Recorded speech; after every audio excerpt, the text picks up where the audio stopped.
তোমরা যে সুবিধা পাইতেছো তার চেয়ে 3 ডাবল সুবিধা পাওয়ার কথা, কারণ 2 ডাবল সুবিধা চলে যাচ্ছে অন্যদের পকেটে। আমাদের তো চাকরির সুযোগই নাই, এইটা আমাদের বাড়াইতে হবে। আজকে যে ধরনের সুবিধা থেকে তোমরা বঞ্চিত হইতেছো, 15-20 বছরের যে ধরনের বদলানোর কথা দেশটা, আমরা বদলাইতে পারি নাই। বদলাইছে কারা জানো? তোমরা কি জানো? যে মজা মারে ফজা ভাই আর আমরা খালি বইটা ভাই। এরা মজা মারে আর আমরা খালি বইটা পাইতেছি। এই জন্যই বলছে আর বইটা পাওয়া বন্ধ করতে হবে, আর এই ফজা ভাইদেরকে কন্ট্রোল করতে হবে। ফজা ভাইদেরকে একবারে সব ঠিক হয়ে যাবে। মিস্টার সুমন তোমাদের ঢাকা কলেজের প্রোডাক্ট, ঢাকা কলেজের বড় ভাই হিসাবে বলে যাচ্ছি, আমি তোমাদের সাথে থাকি। কোটা বৈষম্য নিরসনে এক দফা দাবি সহ সারা দেশে বাংলা ব্লকেটে হামলার প্রতিবাদে আজও দেশের সব ক্যাম্পাসে বিক্ষোভ মিছিল ও সমাবেশ করবে বৈষম্য বিরোধী ছাত্র আন্দোলনকারীরা। কোটা বিরোধী ছাত্র আন্দোলন তীব্র আকার ধারণ করেছে, কারণ এবার তারা এমনভাবে মাঠে নেমেছে যে যেইভাবে হোক, যেই মুক্তিযোদ্ধা সহ যেই অতিরিক্ত কোটাগুলো রয়েছে প্রতিবন্ধী কোটা ছাড়া, সেগুলোকে যতক্ষণ পর্যন্ত একেবারে নির্মূল করা না হবে, যতক্ষণ পর্যন্ত পুরোপুরি পাকাপোক্তভাবে আইন করা না হবে, যেগুলো সব বাতিল, ততক্ষণ পর্যন্ত ছাত্র আন্দোলন সংগ্রাম এটা চালিয়ে যাবে এবং তারা যেইভাবে হোক তাদের দাবি মানিয়ে ছাড়বেই। এবার এই কোটা সংস্কার আন্দোলনে, কোটা বাতিলের আন্দোলনে এবার নতুন মোড় নিয়েছে, কারণ ব্যারিস্টার সুমন সাহেব তিনিও এই কোটা আন্দোলনের সাথে সমর্থন দিয়েছেন এবং এই বিষয়ে তিনি অত্যন্ত গুরুত্বপূর্ণ কিছু কথা বলেছেন। এবং ইতিমধ্যেই আপনারা জানেন যে আজকে শুক্রবার, আজকেও কিন্তু গোটা দেশব্যাপী সব জায়গা থেকে ছাত্ররা তারা রাজপথে ঝাঁপিয়ে পড়েছে এবং তারা তাদের যে দাবি, এই দাবি যতক্ষণ পর্যন্ত পূরণ করা না হবে, কঠোরভাবে শক্তভাবে যতক্ষণ পর্যন্ত আইন পাস না হবে, ততক্ষণ পর্যন্ত তারা এই আন্দোলন চালিয়ে যাবে। দর্শক, এই বিষয়ের কিছু অংশ ভিডিও শুরুতে শিরোনামে আপনারা দেখে এসেছেন, বিস্তারিত দেখবেন পুরো ভিডিও জুড়ে। এই বিষয়গুলো দেখার পূর্বে আপনাদের একটা অনুরোধ করব, যারা আমাদের চ্যানেলে নতুন আসছেন চ্যানেলটি সাবস্ক্রাইব করে অল ক্লিক করে বেল আইকনটি চালু করে দিবেন এবং যারা পেজ থেকে দেখছেন পেজটিও লাইক ফলো দিয়ে রাখবেন, তাহলে নিত্য নতুন পরিবেশন করা আলোচিত সংবাদগুলো অটোমেটিকভাবে আপনারা পেয়ে যাবেন। দর্শক, চলুন আমরা সরাসরি দেখে আসি যে রাজপথে মূলত এই কোটা বাতিলের আন্দোলনে কোথায় কি হচ্ছে এবং এই বিষয় নিয়ে ব্যারিস্টার সুমন সাহেব তিনি যে সমর্থন জানিয়েছেন এবং তিনি নিজে যে স্টেটমেন্ট বা বক্তব্য দিয়েছেন, কি কি তিনি বলেছেন, সেটা আমরা দেখে আসি। ধৈর্য ধরে একটা লাইক দিয়ে ভিডিওটি দেখতে থাকুন। নতুন আন্দোলন চাকরির ক্ষেত্রে আপনি কি এটা মনে করেন কি? শুনেন, আমাদের বিষয়টা কি, আমাদের বাস্তবতা এইরকম, আমাদের তো চাকরির সুযোগই নাই, এইটা আমাদের বাড়াইতে হবে। আজকে যে ধরনের সুবিধা থেকে তোমরা বঞ্চিত হইতেছো, 15-20 বছরের যে ধরনের বদলানোর কথা দেশটা, আমরা বদলাইতে পারি নাই। বদলাইছে কারা জানো? তোমরা আমরা কি জানো? যে মজা মারে ফজা ভাই আর আমরা খালি বইটা ভাই। এরা মজা মারে আর আমরা খালি বইটা পাইতেছি। এই জন্যই বলছে আর বইটা পাওয়া বন্ধ করতে হবে, এই ফজা ভাইদেরকে কন্ট্রোল করতে হবে। ফজা ভাইদেরকে একবারে সব ঠিক হয়ে যাবে। তুমি কি মনে করো আমরা এর চেয়ে 3 ডাবল সুবিধা পাওয়ার কথা? তোমরা যে সুবিধা পাইতেছো তার চেয়ে 3 ডাবল সুবিধা পাওয়ার কথা, কারণ 2 ডাবল সুবিধা চলে যাচ্ছে অন্যদের পকেটে। আমি যদি যতদিন বেঁচে আছি আমি চেষ্টা করে যাব আমি ওইসবের বিরুদ্ধে কাজ করার। কোন দেশে আছি বিশ্বাস করো, এমন একটা অবস্থা যে আমার উপর ইনজাংশন হয়, আমি চোরকে চোর বলতে পারি না। আমার কথা বলা বাংলাদেশের সবচেয়ে কঠিন কাজের একটা। বড় ভাই হিসাবে তোমাদেরকে একটা কথা বলে যাই, শুনে আমি উদাহরণ তৈরি করে যাচ্ছি, আমি বেশি কিছু করতে পারবো না, আমি বেশি সারভাইভ করার সম্ভাবনা কম। আমাকে দেশ ছাড়তে হবে, নাইলে দুনিয়া ছাড়তে হবে। কিন্তু তোমাদেরকে একটা কথা বলে যাই, যদি আমি নাও থাকি পৃথিবীতে, তোমাদেরকে বলে গেলাম, ঢাকা কলেজের বড় ভাই হিসাবে বলে যাচ্ছি, আমার যে লিগেসিটুকু আছে, আমার যে ভালো কাজটুকু আছে, এইটা তোমরা হৃদয়ে ধারণ করে যদি সামনের দিকে নিয়ে যাইতে পারো, আমি মৃত্যুতেও আমার অত কষ্ট হবে না। যে অসংখ্য ঢাকা কলেজের ছোট ভাই আমি রেখে আসছি, যারা বাংলাদেশটারে সোনার বাংলা বানাই দেবে। সবসময় তো আমি কোনো না কোনো ভাবে নির্যাতিত বা নিপীড়িত মানুষকে নিয়েই আসি, কখনো নুসরাতের বিষয়ে, কখনো মুখ্যমন্ত্রীর বিরুদ্ধে, কখনো সালাম মুর্শিদি, কখনো নানা রকম বিষয় নিয়ে আমি আসি। সালাউদ্দিন সাহেব ফুটবলের, এদেরকে নিয়ে আসি। তো আমার কাছে মনে হয়েছে যে আমি যে বেঁচে আছি এটাই তোমাদের দোয়া বা অবশ্যই আলহামদুলিল্লাহ নির্যাতিত মানুষের দোয়ায় বেঁচে আছি। সাত কলেজের বিষয়েও আমি অনেক সময় অনেক জায়গায় কথা বলছি। ইভেন তুমি কি জানো যে ইভেন মাননীয় শিক্ষামন্ত্রীর বিরুদ্ধেও কিন্তু আমি তার এলাকা নিয়ে কথা বলছি। এর মানে হচ্ছে আমি কোনো বিষয়ে পিছিয়ে আসার লোক না। কিন্তু তোমরা যদি সাত কলেজের বিষয়েও আমাকে ডাকো কখনো, আমি তোমাদের সাথে থাকি। আর ইনশাআল্লাহ হচ্ছে গিয়ে যে আমি যেটা চাচ্ছি এটা হচ্ছে গিয়ে যে ব্যারিস্টার সুমন তোমাদের ঢাকা কলেজের প্রোডাক্ট। এই ঢাকা কলেজ থেকে বের হয়ে আমি ব্যারিস্টার সুমন, আমি মনে করি আমার জীবনের যে সাহস আমি পাইছি এই সাহসটার কিছুটা বা বেশ কিছুটা অংশ কিন্তু আমি ঢাকা কলেজের হল থেকে এবং ঢাকা কলেজ থেকে পাইছি। আর একটা কথা তো বলে আমিও এটা বিশ্বাস করি, চান্স যে ছেলেটা পায় এই ছেলেটা শুধু নিজের জন্য বাঁচবে এটা আমি বিশ্বাস করি না, সে তার এলাকার জন্য, সে তার দেশের জন্য বাঁচবে এটাই আমি বিশ্বাস করি। মনে রাখো সক্ষমতা আল্লাহ সবাইকে দেয় না, সক্ষমতা অন্তর থেকে আসে, এটা একমাত্র বিধাতা দিতে পারে। তোমাদের মধ্যে সক্ষমতা আছে বলে এই জায়গা পর্যন্ত তোমরা পৌঁছাইছো, এবং আমি মনে করি হাজার হাজার স্টুডেন্টদের মধ্যে তোমরা আলাদা, এবং এই আলাদাটা বিচারটা তোমাদের হাতে দিয়ে দিলাম, বিবেকের কাছে দিয়ে দিলাম। শুধু নিজে সফল হইলেই যথেষ্ট না, যতটুকু পারো অন্যের কাজে কাজ করবা এই দাবিটুকু তোমাদের কাছে রেখে। আমাদের বাস্তবতা এইরকম, কিন্তু আমাদের তো অনেক দাবি যৌক্তিক, কিন্তু যারা অথরিটি আছে তারা অনেকগুলা যৌক্তিক দাবি সামনে রেখেই কিন্তু সবকিছু মিলাইতে পারতেছেন না। আমি মনে করি আমাদের শোনো চাকরির স্কোপ যদি বাড়তো আমাদের ঝামেলা হইতো না। আমাদের তো চাকরির সুযোগই নাই, এইটা আমাদের বাড়াইতে হবে। শোনো এক লোক নিয়ে যায় 500 কোটি 10,000 কোটি, আর সবাই মিলে আমরা পাই না হচ্ছে গিয়ে, সব মিলে আমরা পাই না 1 কোটি টাকা। চিন্তা করতে পারো আমার 1.5 বছর বয়স আমি একটা ফুটবল একাডেমি করছি আমার এলাকায় হবিগঞ্জের চুনারঘাটে একটা উপজেলাতে। এর মধ্যে 1.5 বছরে 3টা ছেলে ব্রাজিলে চান্স পাইছে, যারা বাংলাদেশটারে সোনার বাংলা বানাই দিবে। অল্প সময় একটু বলতে মধুর স্মৃতি আমি কি বলবো, ঢাকা কলেজের আমি হলে থাকতাম, একদিন হলে বসে আছি, আমি সাউথ হলে থাকতাম 105 নাম্বার। হাত করে শুনলাম ওই নিউ মার্কেটের এই বলাকাশি নমহলের সামনে আমাদের একটা ছেলে আটকায় রাখছে। তো খালি হলে খবরটা গেছে, আর আমরা সবাই দৌড়দম করে বেরিয়ে গেছি গিয়া। ওই সময় ওরা গেট টেট করে না, এখন ওই সময় ছোট গিয়া দেখি আমাদের ছেলেটারে ওই ভিতরে নিয়ে আটকায় রাখছে।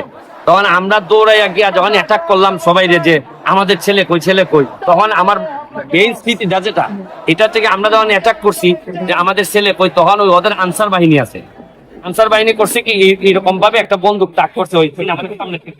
তো বন্দুক দেখে আমরা যারা নিরীহ ছিলাম গ্রাম থেকে আইছি, আমরা তো কিছু দৌড় দিব বাপ, কিন্তু একটা ছেলে আমার মনে আছে, তখনই আমি বুঝছি সাহস কারে বলে। ও করছে কি এইভাবে টান দেয়া, 7টারে টান দেয়া খুলছে, খুললা কয় গুলি কর কয়া ওই বন্দুকের সামনে যাইতেছে। ও যত সামনে যাইতেছে এখন ওই গুলি করতে হবে, আর নাইলে তো তার ছাড়ি তো। তখন ওই আরেকটু কাছে যাওয়ার পর বন্দুক নিয়ে উল্টা তো সেরা স্মৃতি। তখন আমি বুঝছিলাম কিভাবে বন্দুকের সামনে ঢাকা ছেলেরা দাঁড়ায়। যখন দৌড় দিছে তখন আমরা সাহস পেয়ে গেছি, আমরা ভিতরে গিয়ে আমাদের ছেলে নিয়ে আসছিলাম। এই হচ্ছে গিয়ে আমার একটা স্মৃতি। আমি মনে করি এখন আরো অনেক সুশীল হয়ে গেছি আমরা কোনোভাবে এখন আর আগের মতো, আমরা তো ওই সময় বাচ্চা বয়সী ছিলাম, আইন হাতে তুলে নেওয়া যাবে না। এখন তোমরাই, কারণ তোমাদের একটা সুযোগ কি জানো, এখানে মাঝে মধ্যে দেখি তোমাদের সাথে ঝামেলা হয়, ওই যে মার্কেটটা ঝামেলা। একটা জিনিস মনে রাখবা, এদের সাথে ঝামেলা করার কোনো দরকার নাই। কেন জানো? কারণ হচ্ছে গিয়ে তুমি ওদের সাথে ঝামেলা করে যে ঝামেলাটা করবা, কারণ কয়দিন পরে এই এলাকার এসপি তো তুমি হবা। এইখানে যারা অন্যান্য যারা আছে তারা তো আর এসপি হবে না। আমার সাথে যারা ঝগড়া করতেছে এই মার্কেটে, ও সারা জীবন এই মার্কেটেই থাকবে, কিন্তু তুমি এই এলাকার এসপি হবা, ওই এই এলাকারই শাসন করবা। দর্শক বিষয়গুলো দেখলেন তো, এই যে কোটা বাতিলের আন্দোলন পুরো দেশব্যাপীভাবে যেই তীব্র আকার বর্তমানে ধারণ করেছে, তাতে যা বোঝা যাচ্ছে যতক্ষণ পর্যন্ত তাদের দাবিকে মানা না হবে এবং কঠোরভাবে শক্তভাবে যতক্ষণ পর্যন্ত আইন পাস না হবে যে না মুক্তিযোদ্ধা কোটা বাতিল, এই কোটা বাতিল, সেই কোটা বাতিল, অল্প কিছু হাতে গোনা 5% বা প্রতিবন্ধী সহ এরকম কিছু কোটা থাকবে। বাকি যে বর্তমানে 56% কোটা, সেগুলোর বাকি কোটাগুলো সম্পূর্ণভাবে স্থায়ীভাবে বাতিল করা হবে। এই আইন যতক্ষণ পর্যন্ত পাস না হচ্ছে ততক্ষণ পর্যন্ত কিন্তু শিক্ষার্থীরা তারা বিভিন্ন জায়গা থেকে ক্লিয়ার তারা জানিয়ে দিয়েছে তারা এই আন্দোলন সংগ্রাম তারা সামনে চালিয়ে যাবে, যাতে পুলিশ সামনে বাধা দিক, প্রশাসন বাধা দিক, আর আদালতের পক্ষ থেকেই নতুন বার্তা দেওয়া হোক, আর যাই হোক না কেন কোনো কিছুকে তারা তোয়াক্কা করবে না, এটাই কিন্তু তাদের স্পষ্ট বার্তা। তো ব্যারিস্টার সুমন সাহেব তিনি যে কথাগুলো বললেন সেটাও কিন্তু অত্যন্ত যুক্তিসম্মত কথা তিনি বলেছেন। তার এই কথাগুলোর সাথে আপনিও একমত পোষণ করেন কিনা সেটা কমেন্ট সেকশনে জানাবেন। আর এই যে কোটা বাতিলের যেই আন্দোলন বর্তমানে চলতেছে, ইতিমধ্যেই কিন্তু এই বিষয় নিয়ে এমপি মন্ত্রী তারা কথা বলেছে, আইনমন্ত্রী তিনিও কিন্তু এই বিষয় নিয়ে স্টেটমেন্ট দিয়েছে, এবং স্বরাষ্ট্রমন্ত্রী সহ অনেকেই কিন্তু ওবায়দুল কাদের সাহেব সহ তারা কিন্তু স্টেটমেন্ট দিয়েছে যে এই যে কোটা বিরোধী যে আন্দোলন চলতেছে, এই আন্দোলনকে ঘিরে কিন্তু তাদের যেই স্টেটমেন্ট সেটা কিন্তু তারা ক্লিয়ার করেছে। তবে তারা যেটা বলছে যে না, রাজপথে আন্দোলন করে আদালতের যেই সিদ্ধান্ত বা যেই আইন কানুন, এটা তো রাজপথের আন্দোলনে পরিবর্তন করা সম্ভব না। আপনারা কোর্টে আসেন, আদালতে আসেন, এখানে এসে মামলার পক্ষ বাদী বিবাদী হয়ে আপনারা লড়াই করেন এবং এইভাবে আপনাদের যে দাবিগুলো সেগুলোকে আপনারা বাস্তবায়ন করেন। তবে এটাও সত্য যে এইভাবে এই যে পদ্ধতিটা, এই লাইনে এসে এই কোটা বাতিলের আন্দোলন বা কোটা বাতিলের যে রায়টা, এটা বাস্তবায়ন করাটা অসম্ভব প্রায়। এটা বাস্তব। তবে রাজপথে যেইভাবে আন্দোলন হচ্ছে, এইভাবে যদি একেবারে কঠোরভাবে আন্দোলন হয়, কারণ এই বিষয়টাই কিন্তু শতকরা হয়তোবা 80% মানুষই বলতে গেলে নিরপেক্ষভাবে যদি তারা এই করে, তাহলে রায় দিবে যে না, কোটা পদ্ধতি এটা বাতিল হওয়া দরকার। 100-র মধ্যে 56% যদি কোটায় চলে যায়, তাহলে বাকি 46 মাত্র 46%, তো এই মাত্র বাকি যে 44% জবের যেই একটা থাকে, তাতে বাংলাদেশের যে মানে মুক্তিযোদ্ধার বাহিরে যে সমস্ত মানুষ আছে তাদের কিন্তু এ ঠিক হয় না। 150%-এর মধ্যে যদি থাকতো তাহলে কথা থাকতো। যাই হোক, এবং এইভাবে বাংলাদেশে যেইভাবে মুক্তিযোদ্ধা সহ সেই বিভিন্ন কোটা মিলিয়ে যে 56% কোটা রয়েছে, এটা অন্য কোনো দেশে এইভাবে খুব কমই রয়েছে। এবং মুক্তিযোদ্ধার সন্তান যারা, তারাও কিন্তু এই আন্দোলনে ঝাঁপিয়ে পড়েছে এবং তারাও কিন্তু বলতেছে যে না, আমাদের এই কোটার আর কোনো দরকার নাই। আমাদের বাপ দাদারা তারা দেশকে স্বাধীন করেছে বা তারা মুক্তিযোদ্ধা ছিল বা যুদ্ধ করেছে, এবং তাদের কারণে আমরা একটা স্বাধীন দেশ পেয়েছি। এই স্বাধীন দেশে আমরা যে বসবাস করতেছি, এটাই আমাদের জন্য অনেক কিছু। এবং সরকার আমাদের বাবা বা দাদা তাদেরকে যেই সুযোগ সুবিধা দিতেছে, প্রতি মাসে যে তারা 20,000 টাকা স্যালারি দিচ্ছে একজন চাকরিজীবীর মতো, এবং পাশাপাশি আরও যেই সমস্ত সুযোগ সুবিধা দিতেছে, এটাই দ্যাটস এনাফ আমাদের জন্য। এখন আমাদের তাদের যেই কষ্ট বা তারা যে যুদ্ধ করেছে, এই কারণে আমাদের কোটা বা আমাদের ছেলে মেয়ে সন্তানদের সুবিধা, এই দিক তাকিয়ে বাংলাদেশের অন্যান্য সাধারণ যে মানুষ তাদেরকে বঞ্চিত করা, এটা কোনোভাবেই যৌক্তিক নয়। এটা কিন্তু যারা মুক্তিযোদ্ধা পরিবারের সন্তান, তারাও একই কথা বর্তমানে বলতেছে। তো এই ব্যাপারে কিন্তু যদিও আদালত একটা রায় দিয়েছে, কিন্তু এই রায়টা কিন্তু অস্থায়ী একটা রায়ের মতো দিয়েছে, যার কারণে কিন্তু শিক্ষার্থীদের ক্লিয়ার কথা যে শক্ত পাকাপোক্তভাবে যতক্ষণ পর্যন্ত এই ব্যাপারে কোটা বাতিল সিদ্ধান্ত না আসবে, ততক্ষণ পর্যন্ত তারা এই আন্দোলন চালিয়ে যাবে। তবে বাংলাদেশের অধিকাংশ পর্যায়ের মানুষ তারা মনে করতেছে যে হ্যাঁ, এখন একটা সময় এসেছে যে এখন এই কোটা পদ্ধতি এটা বাতিল হওয়া উচিত, এটা বাতিল হওয়া দরকার।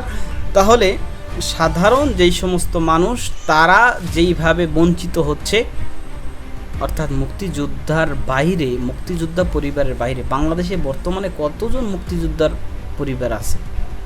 মুক্তিযোদ্ধা পরিবারের বাইরে যারা মেধা খাটিয়ে যারা পড়ালেখা করতেছে, ভালো যোগ্য হচ্ছে, এরা দেখা যাচ্ছে বঞ্চিত হচ্ছে এবং এরা উপযুক্ত জায়গায় গিয়ে পৌঁছতে পারতেছে না। আর মুক্তিযোদ্ধা সহ বিভিন্ন কোটা সুবিধার কারণে দেখা যাচ্ছে যারা অযোগ্য, গবেট, নাদান, এরা গিয়ে সেই যোগ্যদের স্থানে বসে লুটে পুটে খাচ্ছে আর মানে 12টা বাজিয়ে দিচ্ছে দেশের।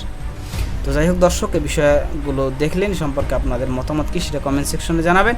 ভালো থাকবেন, সুস্থ থাকবেন, দেখা হবে নতুন কোনো ভিডিওতে, কথা হবে নতুন কোনো বিষয়। আজকে পর্যন্তই, আসসালামু আলাইকুম রহমতুল্লাহ।